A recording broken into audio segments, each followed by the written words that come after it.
વડોદરાના યુનાઇટેડ વેના ગરબામાં ખેલૈયાઓ આયોજનથી નારાજ થયા છે। ₹5600નો પાસ હોવા છતાં ગ્રાઉન્ડમાં કાદવ કીચડ હોવાથી હોબાળો કર્યો।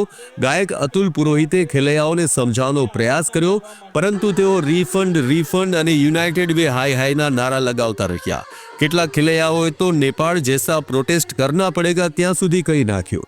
ત્યારે આક્રોશને જોતા આયોજકોએ જાહેરાત કરી કે જે પણ લોકોને તકલીફ હોય તેઓ પાસ જમા કરાવી 5 થી 7 દિવસમાં તેમને ઓનલાઈન રિફંડ મળી જશે। છતાં બી આ વર્ષે વરસાદનું જે વિઘન આવ્યું અને એના લીધે 2.5 મહિના ઉપરથી આખી ટીમ જે મહેનત કરી રહી હતી એ છેલ્લા 3 દિવસમાં જે વરસાદ પડ્યો એની અંદર માત્ર યુનાઇટેડ વેનો ગ્રાઉન્ડ નહીં પણ વડોદરાના દરેક